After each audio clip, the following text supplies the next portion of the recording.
Hello there. On this gorgeous day, I'm bringing you some horse logic. I'm Nicole Birkholzer and I'm powered by Mindful Connections. So this topic of horses being bent out of shape has been on my mind for a long time. It all started back probably 12 years ago, 15 years ago, when I had a chat with an equine massage therapist who told me that his horse suddenly wasn't running barrels the way he was used to. They were somehow one of the turns, the left turn, the right turn, I don't remember, that was just not as sharp and snappy, I guess I should say, as he was used to with his horse. And he would massage his horse and work on his horse and massage his horse and work on his horse, and it wasn't getting better. And finally, he observed his horse in the pasture, and he realized that the old adage that the grass is always greener on the other side was true, and that his horse had discovered it. Because what he noticed was that his horse would go down on his knees and then bend his head under the lowest fence board to grab the hay on the other side. Now, if you do that repetitively as a horse, guess what?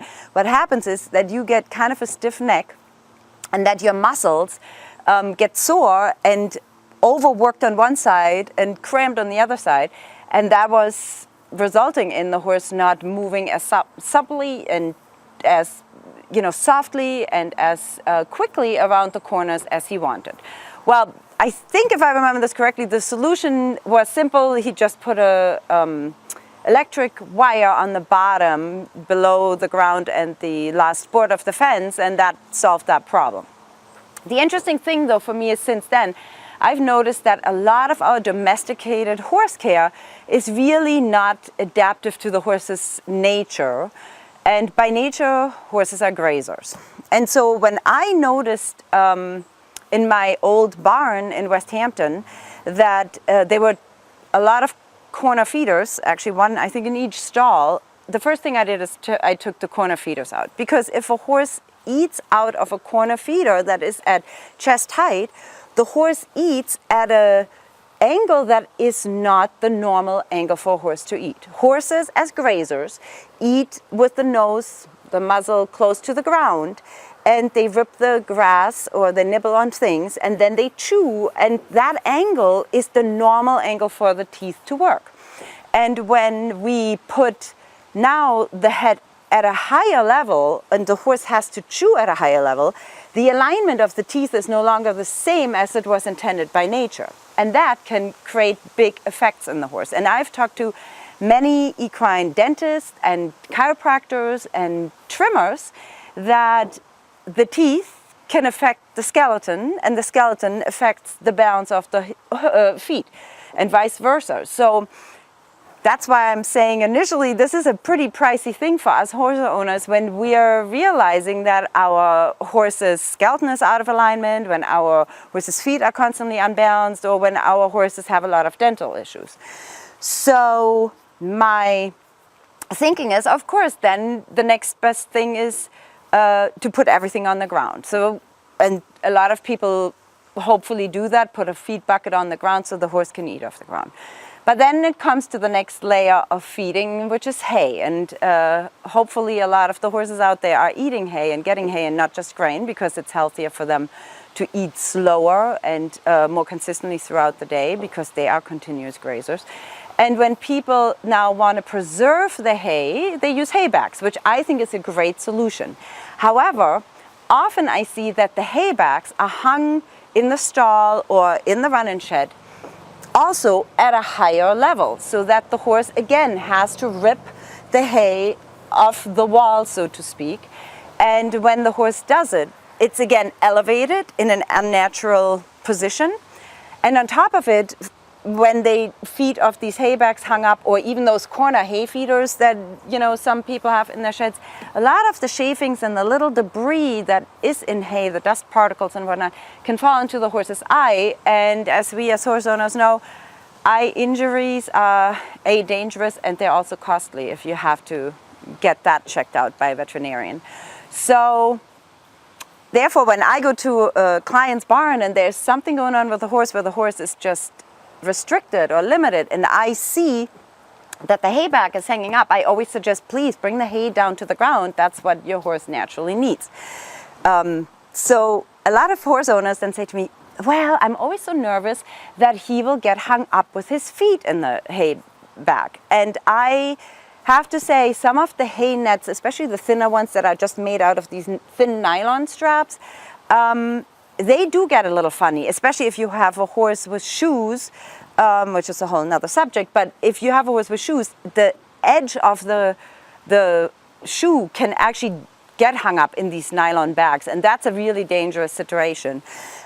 So I actually decided, instead of using those hay nets, to pick one of the other type hay bags. They sometimes called nibble nets. They're called, I think, slow feeders, different brands. And I'm not affiliated with any of them, but I want to show you actually the one that I have and how I install it, totally safe so far, knock on wood, with my horses. So come on over here with me, because Cutter is eating right here. And what I did is I put an eye hook low on the barn wall, and I have several on different fence posts and in different areas.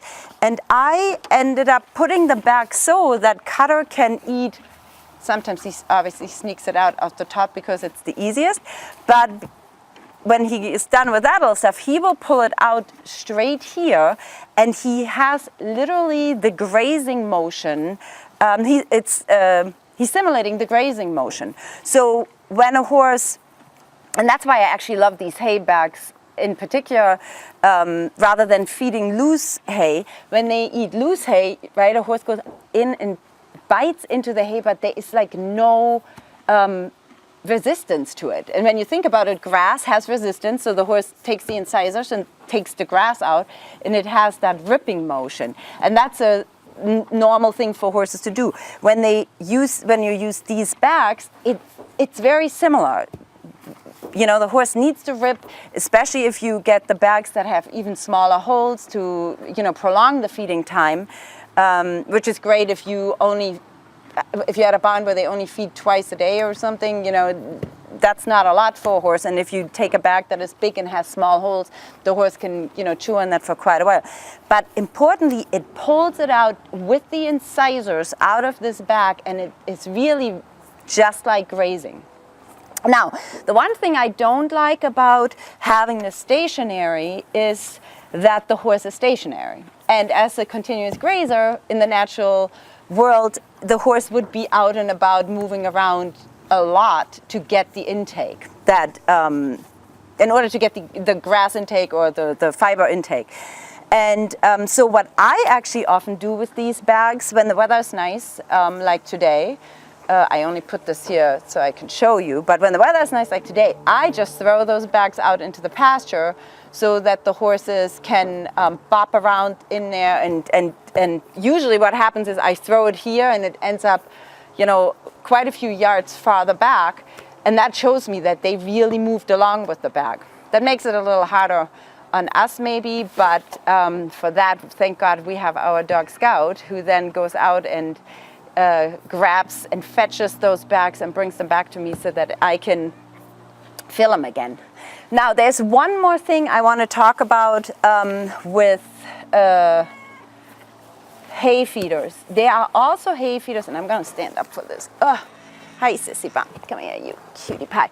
There are also hay feeders that are more like a barrel where you put your hay in, and I have never worked with one of those, but I've seen them at other barns where the hay gets pushed in, and then there is kind of like a grate over it where the horse also pulls it out, which is nice, except the level where the hay sits is kind of here, which is a little too high for the horse for it to be a normal height to eat. So, but the horse works its way down. But as the horse works its way down, the horse goes deeper and deeper into the barrel, and the face disappears. And a lot of horses don't like that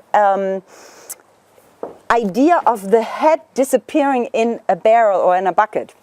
You might have noticed it already with big water buckets. There's always at the bottom this water where horses are almost like, I don't want to drink from that anymore. Or they start going to the bucket, looking and looking and looking before they dive in and grab a drink. Horses like to see what's going on around them. So if a horse needs to eat out of a feeding barrel, there comes a point when the horse doesn't feel as safe anymore. And so for me, it's like, why put an animal of prey through that when there are simple solutions like these hay bags? So as you can see, as horses change their feeding behavior due to our domestic setups, horses end up with stiff necks, horses end up with, misalignments.